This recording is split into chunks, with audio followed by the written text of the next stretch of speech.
पर बातचीत करने के लिए समाजवादी पार्टी के नेता और विधान परिषद के सदस्य आशुतोष सिन्हा जी हमारे साथ हैं। आशुतोष जी, 2017 में कानून व्यवस्था के मुद्दे पर 303 सीटें 325 सीटें एनडीए को मिली और 2022 में कानून व्यवस्था के ही मुद्दे पर 250 सीटों के साथ योगी सरकार रिपीट हुई। तो कानून व्यवस्था को बरकरार रखने के लिए, ज़ीरो टॉलरेंस की नीति के लिए इनकाउंटर उत्तर प्रदेश में बदमाशों का उत्तर प्रदेश की सरकार करा रही है। तो जब एक बदमाश का इनकाउंटर होता है जो लूट की घटना में शामिल है, उस पर आप लोग सवाल खड़े करते हैं, सरकार को ही हत्यारा बता रहे हैं, प्रशासन के लोगों को, पुलिस के लोगों को हत्यारा बता रहे हैं। ऐसा क्यों हो रहा? देखिए, मैं आपसे ये बहुत उससे कहना चाहता हूँ जिम्मेदारी के साथ, क्योंकि जौनपुर मेरे निर्वाचन क्षेत्र में आता है और सिंगरा मऊ की जो घटना, वहाँ का रहने वाला था और मंगेश को उसके घर से पुलिस ले गई पूछताछ के बहाने से कि हमें पूछताछ करनी है। और अगर वो लुटेरा हत्यारा अगर होता तो घर पे रहता नहीं, पुलिस ले ही नहीं पाती, पकड़ ही नहीं पाती। और जिसने लूट की उसको सरेंडर कराया पुलिस ने, क्योंकि वो माननीय मुख्यमंत्री जी के कहीं ना कहीं उसमें ऐसे निर्देश रहे होंगे। और उसके बाद घर से ले जाकर उसकी हत्या की गई। हत्या करने वाले पुलिस अधिकारी को इनाम भी मिला, जो उस टीम को लीड कर रहा था उसकी पत्नी को महिला आयोग में भी जगह मिल गई। तो कहीं ना कहीं इस बात को हमें और आपको कहने की आवश्यकता नहीं, पूरा प्रदेश इस बात को जान रहा है कि अगर भारतीय जनता पार्टी का कोई अपराधी गुंडा है तो न उसे बुलडोजर जाता है, न उसका काउंटर होता है।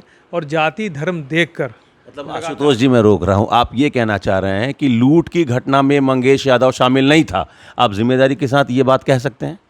नहीं, लूट की घटना में शामिल था या नहीं था ये बात मैं इसलिए नहीं कह सकता, ये तो जांच का विषय है। और इस पूरे प्रकरण की हम तो सीबीआई जांच की मांग इसलिए करते हैं क्योंकि पुलिस की भूमिका बहुत संदिग्ध है। संदिग्ध भूमिका पुलिस की है। पुलिस लगातार जिस तरह से उसको घर से ले गई और ले जाके उसकी हत्या कर दी, तो मुझे पूरा यकीन है कि अगर इसकी सीबीआई जांच होगी तो पुलिस जांच के घेरे में आएगी और जिन अधिकारियों ने इसकी हत्या की है उसके खिलाफ मैं आपके चैनल के माध्यम से माननीय मुख्यमंत्री जी से कहना चाहता हूं कि क्या अगर सीबीआई जांच में वो अपराधी साबित होंगे इनके पुलिस के, तो उनके खिलाफ कार्रवाई होगी, उनको जेल भेजेंगे, उनके घर बुलडोजर चलाने का काम करेंगे। अच्छा, जितने भी इनकाउंटर हुए उत्तर प्रदेश की सरकार में 17 से लेके अब तक, क्या आप सरकार में अगर आप आते हैं 2027 में, इसकी जांच होगी सारे इनकाउंटरों की, आप कहना चाहते हैं?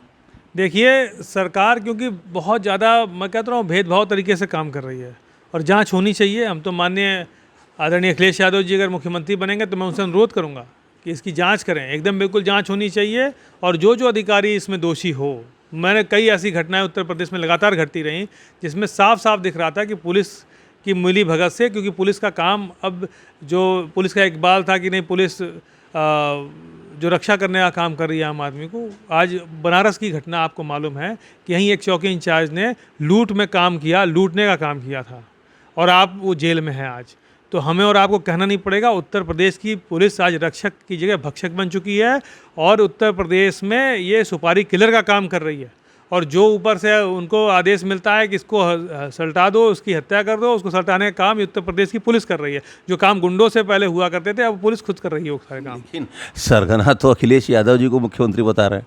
मुख्यमंत्री जी इसलिए इस तरह की भाषा का प्रयोग कर रहे हैं क्योंकि वो सरगना, गिरोह, इन सब चीज़ों से बहुत ज़्यादा परिचित हैं।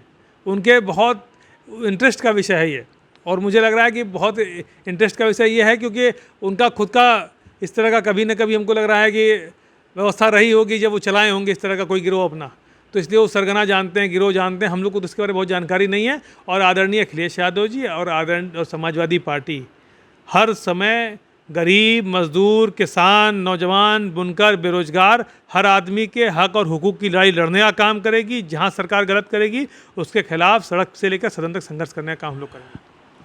कैबिनेट मंत्री हैं ओम प्रकाश राजभर, वो कह रहे हैं कि अगर कोई पुलिस पर फायर करेगा तो जवाब में पुलिस फूल तो नहीं बरसाएगी और गोली चलाने से पहले पुलिस अपराधी से उसका आधार कार्ड तो नहीं मांगेगी।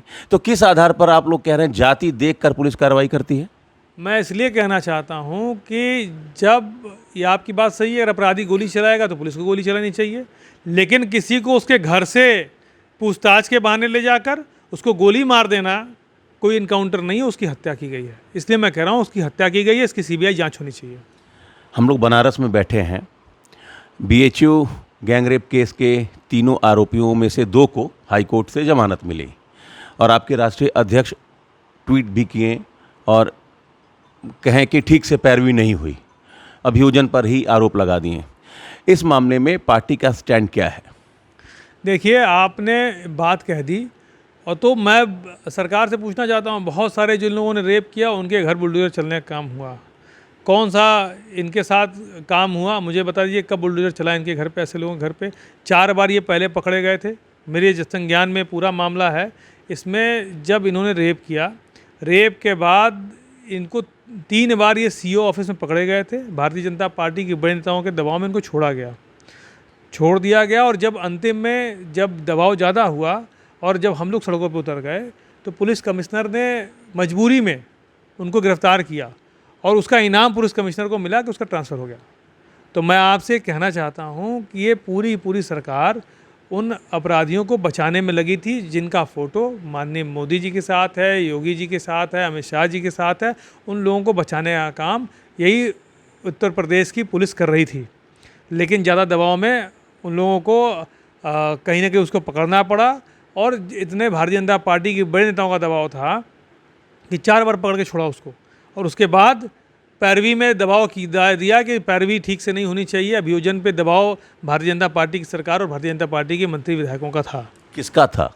मैं नाम, क्योंकि बहुत सारे मंत्री विधायक हैं, बनारस के ही हैं। पूरे प्रदेश के हैं। मंत्री हैं तो पूरे प्रदेश के हैं, विधायक हैं तो बनारस के हैं। बनारस के कई विधायक दबाव था, बिल्कुल दबाव में काम किया और लगातार मैंने बचाया भी उनको। 3 बार क्या तो 3 से 4 बार वो जा चुके थे। और अगर आप कहेंगे तो जिम्मेदारी के साथ मैं डेट और टाइम बताने का काम करूँगा, कितने तारीख को कितने बजे। आप सीसीटीवी फुटेज दिखवा लीजिएगा कि उन लोग को बैठाया गया था कि नहीं बैठाया गया था सीओ ऑफिस में भेलूपुर। मतलब आप कहना ये चाह रहे कि 4 बार पहले उनको पुलिस पकड़ ली थी और चारों बार दबाव में पुलिस छोड़ दी? बिल्कुल। पुलिस ने जब जांच की उनको 4 बार पकड़ा, और जब जांच के बाद जब दबाव बना तो छोड़ने का काम पुलिस को करना पड़ा।